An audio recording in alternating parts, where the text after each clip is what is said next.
թատրոնի հիմնադիր ղեկավար, Երևանի թատրոնի ու կինոյի պետական ինստիտուտի ռեկտոր Արմեն Մազմանյանն է իմ այսօրվա հյուրը։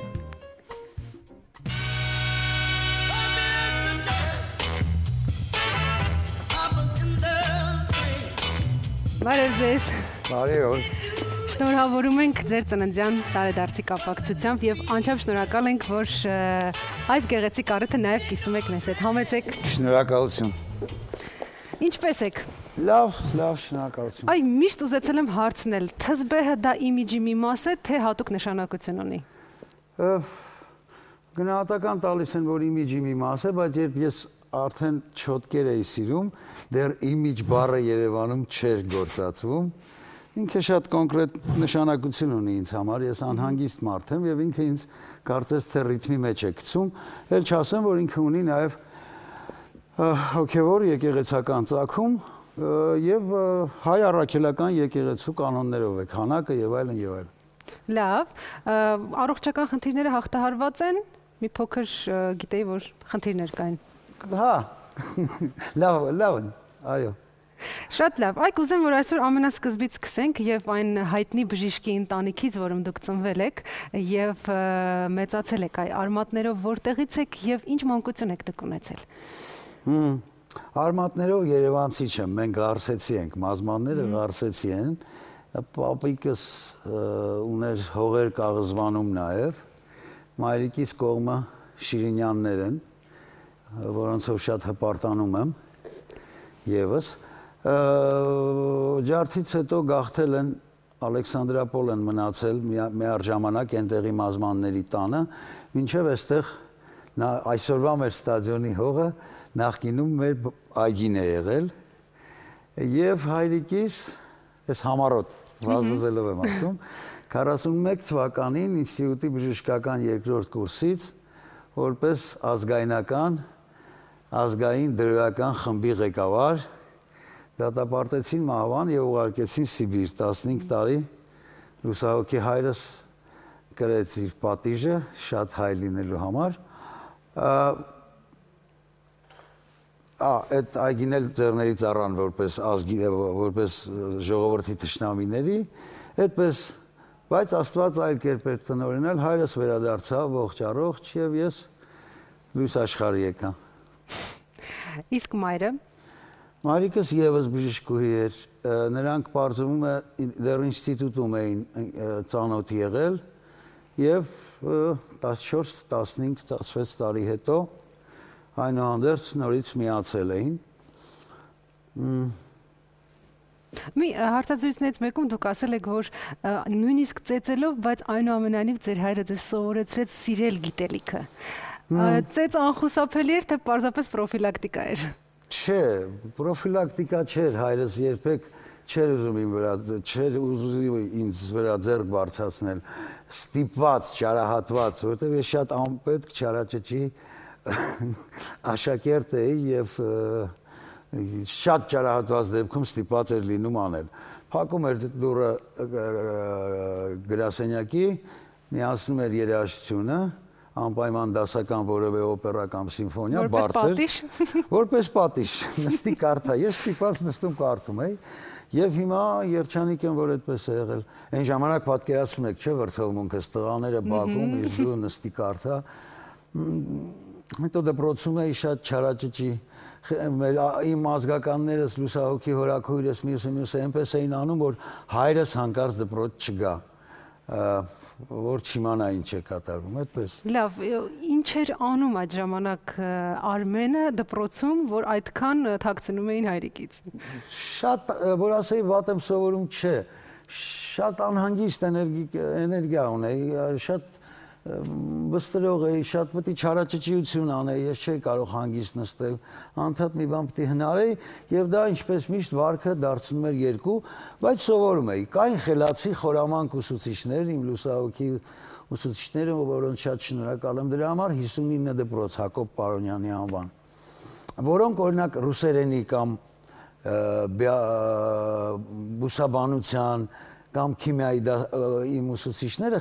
գտել էին ձևը ինձ խաբելու։ Ինչ էին անում, բերում էին նոր գիրքը, նոր դասը տալիս էին, ասում էին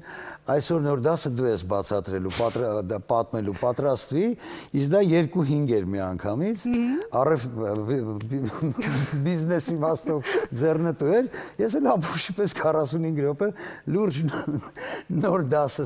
յուրացնում էի, 2-5 ստանում էի։ Բայց կային ուսուցիչներ, որ չէին գտնում այդ կերպը եւ մենք միշտ կոնֆլիկտի մեջ էինք։ Դա մաթեմատիկայի դասատուն է, մյուսը սովորական նորմալ երեխա, ոչ մի արտարոց բան։ Բայց հիմնականում հումանիտար առարկաներն են ձեզ։ Ոչ, ինչու աշխարհագրություն, պատմություն, բուսաբանություն, անատոմիա, սիրում էի։ Մաթեմատիկ, ֆիզիկա, մաթեմատիկա, քիմիան չստացվեց ինձ մոտ, ինչի համար ցավում եմ, չեմ հպարտանում, բայց այդպես չստացվեց։ Երևի թե ուսուցչից էր, չգիտեմ, այն էլ ուջուր ժամանակ մաթեմատիկայի ուսուցչից։ Այդ բաները շատ կարևոր են, թե ով առաջի անգամ քեզ հրամցրեց այդ մի կտոր բլիթը եւ ինչպես մարսեցրեց, հա, հետո մնում է ամբողջ կյանքում։ Երևի այդպես ստացվեց, որ ճշգրիտ գիտությունները իմը չեղան։ Այ դուք մեծացել եք բժշկի ընտանիքում, որտեղ հոգևորը գերակա է եղել նյութականից։ Կային որոշակի արժեքներ, կանոններ, որոնք անփոփոխ գործում էին ձեր ընտանիքում։ Ну, նախ ասեմ, որ հայրս ֆենոմենալ հիշողություն ուներ եւ ինձ ամաչացնելու համար կնստացնել ու ամբողջ Եվգենի Անեգինը անգիր կասեր, ընդ որում կասեր, որ անգիրը արեք 20 տարի առաջ։ Ռուս պոեզիան ծայրից ծայր անգիր գիտեր, ընկերներն էլ էին զարմանում, բոլորն էլ զարմանում էին։ Կային հաստատուն դիսցիպլինաներ, ճաշի պիտի նստեն բոլորը միասին։ Դա խնդիր էր, եթե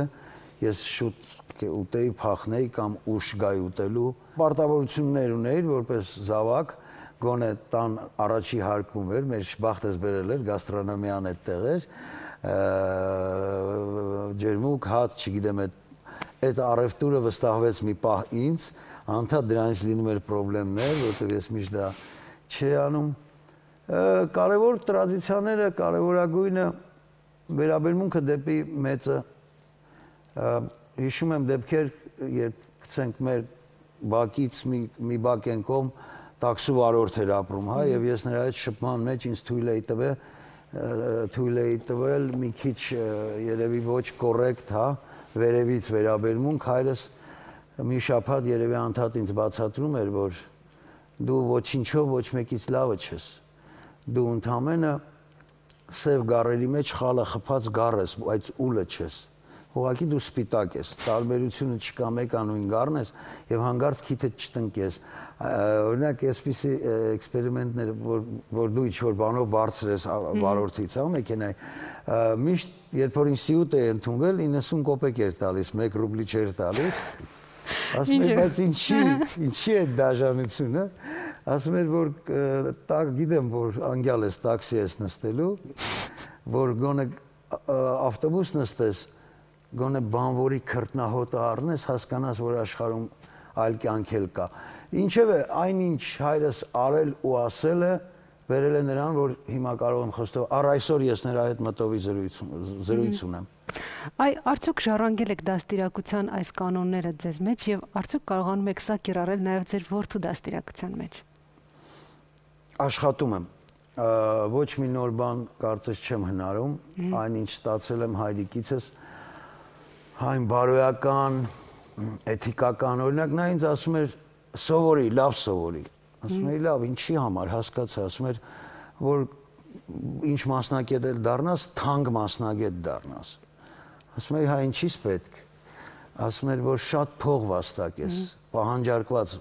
մարդ լինես եւ քո փեշակով փող վաստակես, այլ ոչ թե գողանալով կամ խաբելով։ Ասում է, ինչ եմ անելու շատ փողը։ Քանի որ ամեն ինչ տանը կար, ինձ թվում էր այդպես էլ լինելու է միշտ, հա։ Այդպես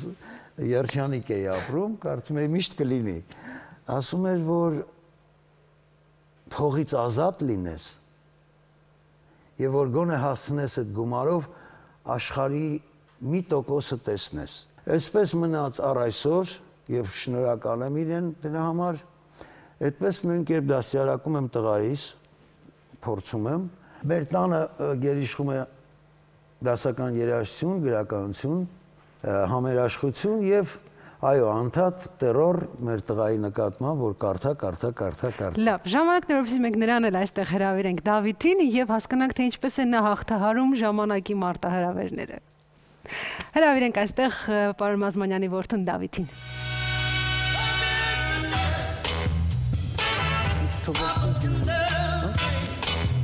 Ողջույն։ Համեցիր։ Դավիթ, քիչ առաջ այ խոսում էինք խստություններից, կանոններից, հիմա կուզեի քո շուրթերից լսեի այն կանոնների, արժեքների եւ օրենքների մասին, որոնք տիրում են ձեր ընտանիքում եւ որոնք անխախտելի են։ Հատկապես քո նկատմամբ։ Իմ նկատմամբ ամենամեծ կանոնը այդ որ ես միշտ սովորեմ, միշտ գիրք կարդամ։ Դասական երաժշտության ներքո, թե։ Չէ, այդ ազատ ենք սովորել։ Ազատ ենք թողել, միշտ իմ պարտականությունները որպես տան փոքրը պետքա կատարեմ, այսինքն այն ինչ պապաներ անում, գնամ խանութ, առևտուր անեմ, շանը մանտամ եւ ունենում եմ նաեւ ազատ ժամանակ շաբաթ-կիրակին, այդքան։ Այ պարոն Մարզմանյան, եթե ժամանակին ձեր հոր կողմից ցուցաբերած խստությունը ձեզ համար թվում էր մի փոքր անընդունելի, բայց ժամանակի ընթացքում արդեն փորձը ցույց տվեց, որ այն ընդունելի է եւ արդարացված էր, որքանով այն օգնեց ազատ ընտրություն կատարելու մասնագիտության ընտրության հարցում։ Ինձ։ Հայրս շատ հետաքրքիր բազմաշերտ մարդ էր, դա իմ ազատությունն էր։ Նա երբեք ինձ չհարցրեց, երբեք չստիպեց, որ իմացավ ուզում եմ թատրոն, արտիստ, ասեց հասկանում ես ինչ կյանք է։ Ասեցի, հա, ասեց չէ, չես հասկանում, ծանր կյանք է։ Բայց եթե որոշել ես, որոշելիքը քոնն է։ Իսկ որքանով եք դուք տալիս ազատություն ձեր որդուն ընտրելու իր ճանապարհը։ Ճիշտն ասած, այստեղ թողել ենք ազատ, բայց մի քիչ ուղղորդել ենք։ Ինչի, որտեվ ես էլ կինս էլ ցավ ենք ապրում, իր հայրն ու մայրն էլ են բժիշկներ եւ շատ հայտնի Երևանում բժիշկներ էին եւ իմ ծնողները, իմ հորեղբայրը, իմ հորեղբորս տղան, իմ հորեղբորս աղջիկը, իմ հորեղբորս կինը, իմ հորաքրոջս աղջիկը, ամբողջ Երևանը բժիշկ են եւ ինչ որ բաներ թել էր կտրվում եւ ցավ կար։ Մանավանդ որ մենք կարծում ենք, որ այս դաժան աշխարհում ամենաբարի եւ ամենապահանջարկված բոլոր ժամանակներում մասնագիտությունը անկախ քաղաքականությունից, անկախ այս մարդկային կեղտից ու զազրախոսությունից, դա բժիշկն է, բայց լավ բժիշկ է, որովհետեւ վատ բժիշկից Աստված հեռու պահի։ Եվ երկար զրուցում ենք, չէ, այնպես չի որ ասել ենք ոչ, բժիշկ պիտի դառնաս։ Զրուցում ենք, ես էր ուզում, մինչև մի օր ինքը եկավ, ասեց, գիտեք, բժիշկ։ Եվ մենք շատ ուրախացանք, անկեղծ ուրախացանք դրա համար, հիմա տեսնենք, այս տարի պիտի ընդունվի արդեն բուհ։ Դավիթ, բայց այ մեծանալով մի մթնոլորտում, որտեղ տիրում է արվեստի մթնոլորտը, հա, իհարկե կա բժշկության նաև շունչ։ Չէ, մեր մոտ նաև շատ դաժան մանկավարժական։ Այո։ Այդպես բան կա, Նինան Բորիսովում մանկավարժ է աշխատում եւ այդ խստությունն էլ այնտեղից է գալի, մանկավարժական խստություն։ Կարդալու խստությունը կրկնապատկվում է։ Կրկնապատկվում է։ Դավիթ, այնուամենայնիվ, եթե կարելի է դու էլ պատմիր, թե ինչպես ես դու որոշումը կայացրել, հա։ Ես փոքր ժամանակվանից երևի 7-րդ դասանից որ սկսեցինք կենսաբանություն, քիմիա, ֆիզիկա անցնել, շատ հետաքրքրեց ինձ կենսաբանությունում, բայց քիմիա ու ֆիզիկայի հետ ծեր չգտա։ Տենց սկսեցի ուսումնասիրել կենսաբանությունը, բայց շատ լավ լեզուների հետ սեր ունեի ու պատմությունն էլ շատ էի սիրում, հնագույն, հայկական ու հունական։ Տենց սկզբից որոշել էի իրավաբան դառնալ։ Արդեն որ միջնակարգ դպրոցը ավարտեցի, մաման ասաց գնա բժշկական քոլեջ, եթե դուրդ գա կգնա, կմնաս, կշարունակես, կընդունվես բուհ հերացու համալսարան։ Ասեցի գնամ, տենց արդեն ընդեղ եմ մնացել, արդեն սկսել եմ հետաքրքրվել համ քիմիայով, համ կենսաբանությունը ավելի եմ։ Այդքան էլ անհետաքրքիր չէ, չէ՞։ Հա։ Բայց դե ավելի դժվար է, քան լեզուները ու իրավաբանությունը հաստատ։ Իրեն լեզուներն են հեշտ տրվում եւ մենք շատ ուրախ ենք։ Ինքը հանգիստ տիրապետում է ռուսերեն, անգլերեն, մասամբ իտալերեն, Իտալիայում արդեն ինձ համար որպես թարգմանիչ, մասամբ չէ, խոսում է իտալ։ Եվ հիմա ուսումնասիրում է չինարեն։ Ես հաղորդման սկզբում ձեզ ներկայացրեցի որպես կռիվ տվող մշակութային գործիչ։ Այժմ ետ նայելով այն ամենին, այն բոլոր ըմբոստություններին, որ եղել են ձեր մեջ ու կան, հիմա ավելի հանդուրժող եք դարձել։ Ոչ, ավելի անհանդուրժող եմ դարձել։ Ուղղակի գալիս է մի տարիք, որ արդեն էմոցիոնալ պորտկումները ոչինչ չեն տալիս եւ հարիր չեն տարիքիդ անգամից, հա, եւ հասկանում ես, որ խոսելու ժամանակ էլ չունես, ժամանակ քիչ է մնացել, անելու ժամանակն է, ինչ կարող ես։ Եվ երկրորդը դա այն, որ ես 30 տարուց ավել գիտակցաբար ոչ պետական ծառայող լինելով, համաձայնեցի դառնալ պետական բուհի ռեկտոր։ Դա ուզես թե չուզես քո կարգն ու վարքը փոխում է։ Ուզես չուզես դու արդեն պետական ծառայող ես։ Եվ եթե դու հարգում ես պետություն, ինքդ անձդ, հա, եթե դու լուրջ ես վերաբերում քո ստատուսին, հա, մի ահռելի կրթական համակարգի ռեկտոր, բերանով ենք ասում, ապա ստիպված ես վերանայել եւ հակուկապդ եւ նիստուկացդ, ոչ թե ստիպված ես, պարտավոր ես։ Ցավոք դա դրա ողբերգությունը միայն ես եմ ապրում, որովհետեւ ես այն Ազատ Մազմանյանը չեմ, որ մտքի նեկածը, բերնի նեկածը հիմա կշպրտի, առաջ ես ազատ էի, իսկ հիմա ստիպված եմ լինում երբեմն լռել, երբեմն հանդուրժել, բայց միևնույն է գոնե գործելակերպս չի փոխվել։ Միևնույն է ինչ անում եմ ընդդեմ նրա, ինչի ես ընդվզում եմ ներքուստ։ Բացի ձեր մշակութային գործունեությունից, դուք նաև ունեք ազատամարտիկի կենսագրություն,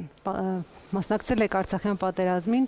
եւ որքանով օգնեց ձեզ ձեր ըմբոստությունը եւ որքանով ազդեց պատերազմը ձեր զգացողությունների վրա, քարացրեց թե հակառակը։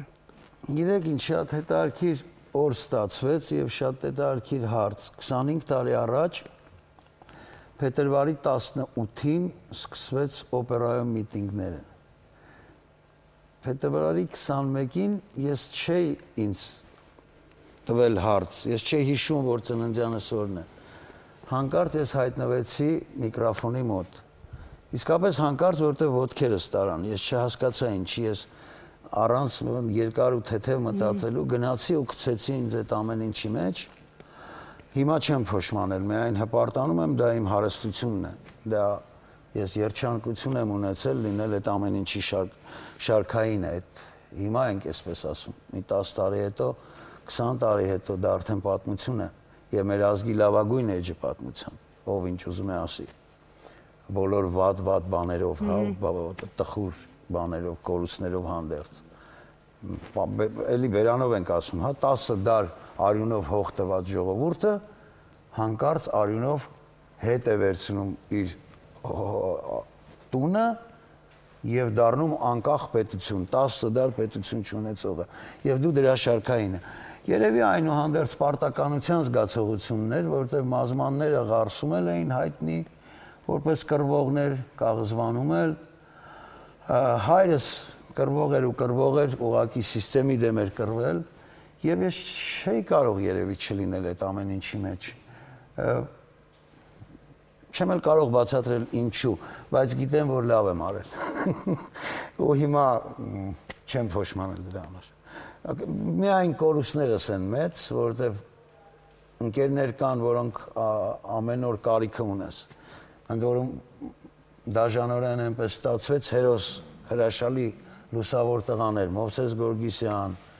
Մուշեղ Մխոյան, Ворստ, Սամվել Գևորգյան, արդեն ամաչում ես, որ թվարկում ես, չգիտես, այն մյուսին հանգարտ չես ասի։ Հարյուրավոր ընտիր տղաներ, որոնք իրենց կյանքը տվեցին, որոնց հետ ես բախտ եմ ունեցել շփվելու եւ ինչու՞ չէ, էլի նույն կերպի մի նահատակ արդեն մեր կյանքում նույն Վազգեն Սարգսյանը, նույն Անդրանիկ Մարգարյանը, որոնց հետ պատիվ եմ ունեցել այդ ծանր տարիներին տալու առնել, ասենց ասենք, ապրել այդ օրերով, այդ խնդիրներով, այնպես որ ես ինձ այդ մասով երջանիկ մարդ եմ համարում։ Եվ քանի որ այսօր ձեր ծննդյան տարեդարձն է եւ մեր ծրագիրն էլ միշտ փորձում է անակնկալներ մատուցել, կուզեմ այստեղ հրավիրենք ձեր մարտական ընկերներից Աշոտ Ավանեսյանին եւ Աշոտ Հակոբյանին, որոնք երբևէ չեն հայտնվել եթերում, բայց այսօր պատրաստ են այստեղ ձեր մարտական ընկերները կիսվեն պատմություններով։ Շատ լավն է վերես։ Այսօր եկել ենք շնորհավորենք քո ծնունդը Արմեն ախպեր։ Ինչ լավ է։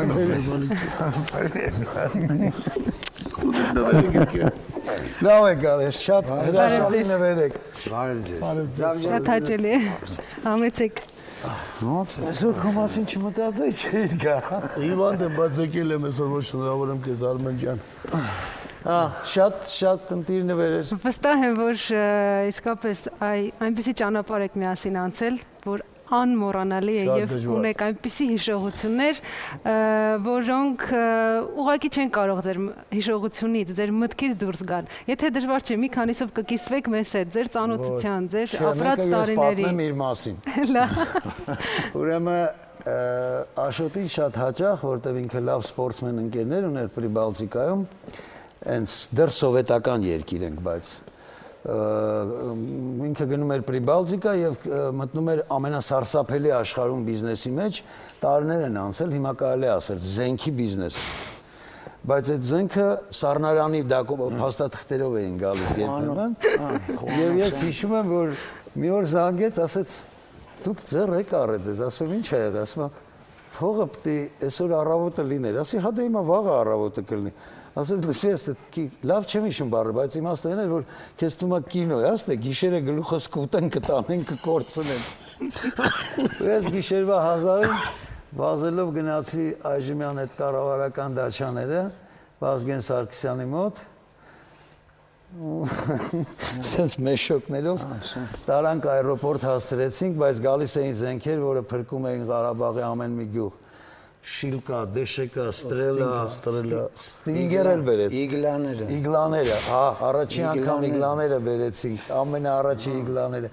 Այնպես որ շատ հետաքրքիր բաներ են եղել, բայց նա իսկապես հեռու, այնտեղ Պարզում եմ 1 րոպե եթե ուշանալ, մենք կարող է իր մասին էլ չլսենք։ Մենք հերվից գիտենք, դե զենքի առևտուր է, էլի փողը տալիս ես մեկալում ես։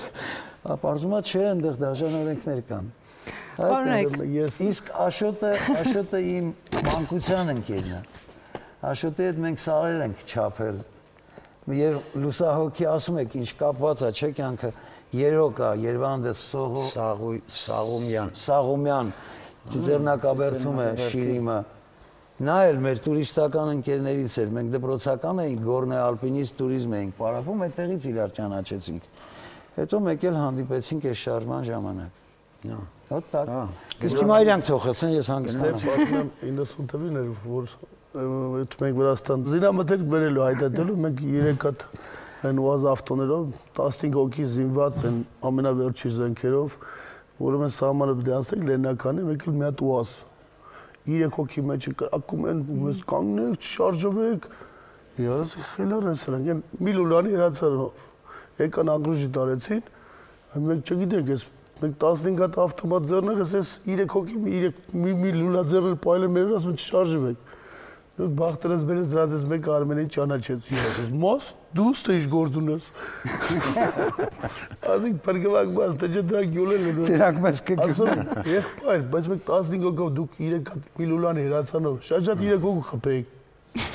Զատո մեր հողի մեջ եք, յանի մեկ էլ բանենք, մեզ որ մի լուլանի զենքով, մեր դուխով, այդպես մենք երիտասարդներ ենք ունեցել։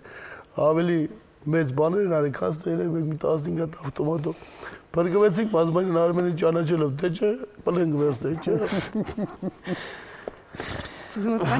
Արմենը իսկականից մեր լավ հրամանատարներից մեկն էլ է, մեր մարտական լավ ընկերը, այսինքն ինքը միշտ եղել է լիդեր մեր ընկերության մեջ։ իր գաղափարով ես փողոցային ընկեր եմ ել իրանց համար։ Փողոցային ջիգնեմ լավ բանով եմ ասում։ Բայց Արմենը իր գիտությամբ, իր ստեղծագործությամբ, իր ռեժիսորականով մեզ առաջ էր տանում։ Ու մենք հպարտանում ենք, որ այսօր մեր Արմենը մեր հետ է։ Արմենը ասես մի հատ լավ գեղեցիկ տղա ունի, ապագա զինվոր, շատ հիանալու բաներ ունես, տղա ջան, որ ասես լավ ծնող ունես, ասես լավ ընկեր ես, մենք էլ ենք հիանում, որ Արմենի պես լավ ընկեր ունենք։ Բայց բացի մարտական այ պատմություններից, հիշողություններից, գիտեմ, որ նաև այլ պատմություններ էլ կան հետաքրքիր, նույնիսկ կատակարակ ավանակի պատմությունը։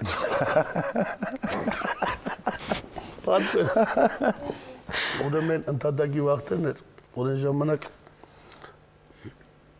պետական անվտանգություն կար, բան կար։ Արմենենք իրանց տուն 9-րդ մասում տուն ունեին, ուրեմն սա հավաքում են զենքերով, ամեն րոպե սպասում են, որ դուռը կթակեն։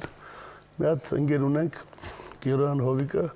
թե որտից գալիս Արմենս մոտենում է ներքև մի հատ էշ։ Կորած էշ։ Ու չի ալարում, այդ էշի հանում է 7-րդ դարն է, չէ՞։ 8-րդ դարում հանում է։ Լիֆտով էլ բարձրացրել են։ Ուրեմն կապում դրանը ու գնում։ Ու զանգը տալիս են, այն վարդանը գալիս է, ասես նայում է, ասում Արմեն ոնց որ քեզ են ուզում։ Արմենը ոնց ինձ են ուզում։ Ասում Արի ոնց որ տաղային նա։ Արմենը գալիս էշա։ Ու հետո շարունակություն է։ Հիմա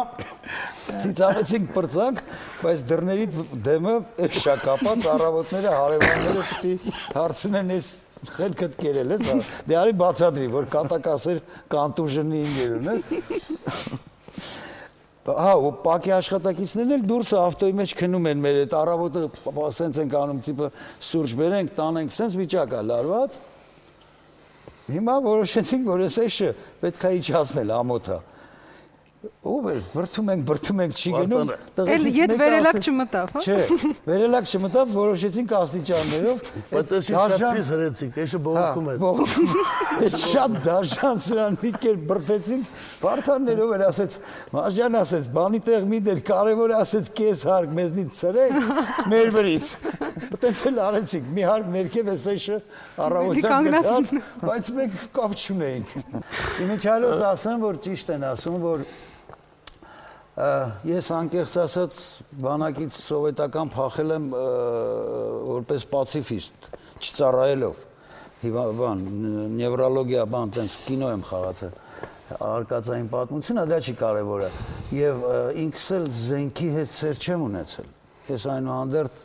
մի քիչ այն ժամանակ վեդաներով, ինդուիզմով տարված մարդ է և ինձ համար զենք, մարդ սպանել, կենդանի շնչին դանակով մոտենալը դա բայց կյանքը ուրիշ կերպ պահանջեց, ասելա թե առաջի անգամ երբ որ երասխավանում մտնում ենք ճակատամարտ առաջի երասխավանը, ես միջև ճակատամարտ մտնելն եմ Կալաշնիկովը յուրացրել, ոնց անենք, որ ոնց լինի։ Հետո մի քիչ ավելի հմտացանք, բայց ինչներ էական, որ տղաները լինելով հա, այդ ասած սպորտի, տենց հա, փողոցի կյանքով ապրած մարդիկ, ոմանք էլ շատ դաժան կյանք ունեցած մարդիկ, բարձրագույն չավարտած, հա, միայն պահից, որ իրանք վստահեցին ու հավատացին, իմ խոսքը օրենք էր իրանց համար, չէին քննարկում, ու ես իրանց համար շատ շնորհակալ եմ իրանց դրա համար ու պարտական, որտեղ ես շատ հպարտ եմ, որ ես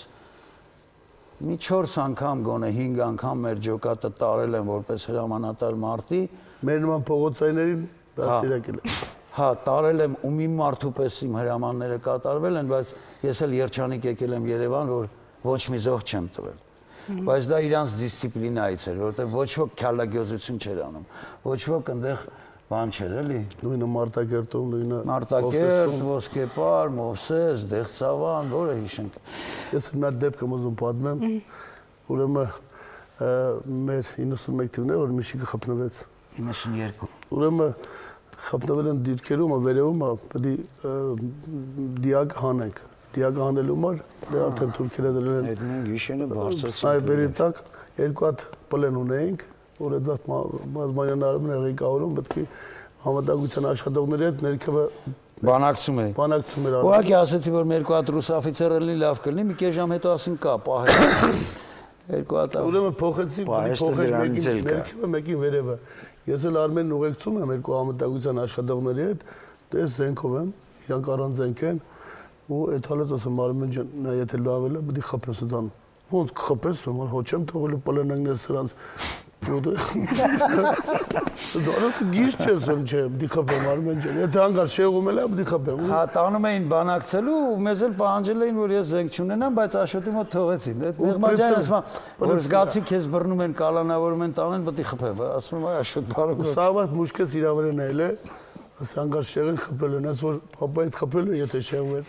Պարոն Հակոբյան, եթե շեղվեր։ Պարոն Հակոբյան, այդ դուք ավելի վաղ եք ճանաչել պարոն Մազմանյանին, քան պարոն Ավանեսյանը, եւ միասին գնացել եք արշավների, ուզում պատմեք հենց այն ժամանակվանից էր նկատվում նրա ըմբոստ եւ համառ բնավորությունը կար, թե դա հետո արդեն ավելի։ Հա, ես հիմա այդ դրա մասին ասեմ մի քանի բառ։ Մենք ինչի մեր ընկերությունը ստացվեց, դե Ստեփանավանում այդ սլյոտների էինք, այնտեղից սկսեցինք, այնտեղ ծանոթացանք ու այնտեղից մեր ընկերությունը շարունակվեց։ Հետո արշավների ժամանակ ոնց էր, իրիկ ունենք կրակը վառում էինք, նստում էինք կրակի կողքը, չայը, բան, չէ, հա, այն վաղտում երբ ենք մենք Կամսամոլի վաղ չկար։ Չէ, տենց բաներ չունեինք, հետո սպորտսմեն էինք զգում մեզ, այդ ժամանակ զրույց էինք անում, մի օր իրիկունը սենց մի հատ հետաքրքիր թեմա ասեց տղերք, որ մեծանանք դառնամ 18 տարեկան, մի հատ խուլիգանություն եմ անելու, որ ինձ 6 ամսով, ես հիմա չգիտեմ, ինքը կհիշի այդ ամեն ինչը, թե չի հիշի։ Հիշում եմ։ Հա, ասեց խուլիգանություն եմ անելու, որ ինձ 6 ամսով դատեն, որ դատեն, գնամ այդ բանտը նստեն, ես այնտեղի կյանքն էլ հասկանամ, իմ մաշկի վրա հասկանամ, էդի ոնց, հա, այդ ժամանակվանից այդ տպավորությունը իմ մեջ կար, ու այդ ժամանակվանից մեր ընկերությունը ստացվեց sense միջև այսօր։ Դավիթին եմ ուզում հարցս ուղղել, այսքան պատմությունները վստահ եմ, որ իհարկե ժամանակի ընթացքում, տարիների ընթացքում եւ լսել ես բազմիցս, նաեւ այսօր հիշեցիք, այս ամենը տեսնելով իմանալով որ բնավորությունը, անցած ճանապարհը, հա, ինչպես ես այդ ամենը ընկալում։ Խորթ է դա այդ ամեն ինչը քեզ համար, թե դա շատ հարազատ։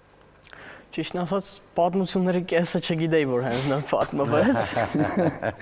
Շատ վայր չի պատմել papan։ Ես հպարտանում եմ papaևս ու papaիս ընկերներով, որովհետև այդքան դիմացել են, այդքան կարողացել են մեր Հայաստանը պաշտպանել, սաղ Ղարաբաղի բոլոր գյուղերը, ամեն ինչը, ու եթե Աստված չանի մի հատ էլ sense դեպք կլինի, ես առաջինը կլինեմ իմ կարծիքով, ով կգնա ու նույնը կանի ինչ որ հայրս ու իր ընկերները։ Այս ամենից հետո միայն ունեմ իմ եզրափակիչ հարցը ձեզ, պարոն Մազմանյան, որն է ձեր գտնված երազը։